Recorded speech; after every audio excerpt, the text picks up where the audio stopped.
Lá nós começamos a explicar a importância para ter serviço de limpeza. Romana, nós tour, nós estamos nos sushi na pafó, de clique bonita, nós estamos lá, também assim aqui, é sushi não tem.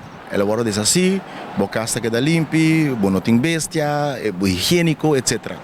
Então, trabalho duro. Só nós nós vai lá, 5 horas, 4 horas, madrugada, vai correr um tribun truck, passa o trabalho.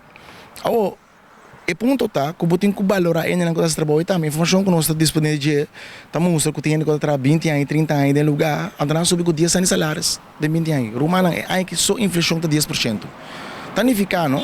Que está bleque de que come de $1 e acaba com 10% de inflação, ela vira 10 e subir salários que lá em 30 anos, vai perder. Então, tanificar, que botem que duna ainda salário que está quadra para nível de vida. Não está por nada, não se traz onderzoek de regioplan, Holanda por abund, né? Tudo custa de equipamento que tudo custa, para uma companhia de governo. Se o governo estipula norma de salário que está basado em regioplan para seu empregado, não tem conta para toda companhia e toda outra organização que está em subsídio de governo também. Não por lá que a gente traz e cobra salário de miséria. Na outra banda, tem problema também em Celibon. Caminho com o governo boneiro do nosso Celibon contrato para ter nos cair na limpe, para barrer nos cair na. Anos está pagando o Celibon. Com todo respeito, nós mira uma machine que passa a limpar cair não, vai que cair não quando está.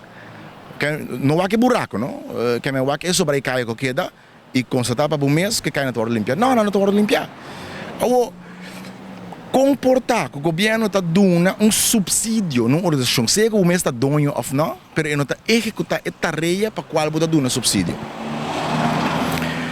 Se o manejo, a diretiva está usando sangue para se outra coisa com ele, significa que tem mal manejo da companhia. Porque se a companhia, para 10 anos largo, 20 anos largo, está constatar que a tarifa, a hefing que não cobra, que o $1, que não cobra toda luna, para buscar sushi na casa, não está suficiente, não me estará trek anda bela machadia, toch? Indica que não é suficiente para tu regastar na conanting, para não manter na máquina que não está sendo, que ainda não está cai fora do truck, tradona que está limpa cai, está cai fora do truck, riba trabalho, a máquina está quebra, o pedestal que não está riba está quebra, quando a riba cai, não está maneira para alguém entrar.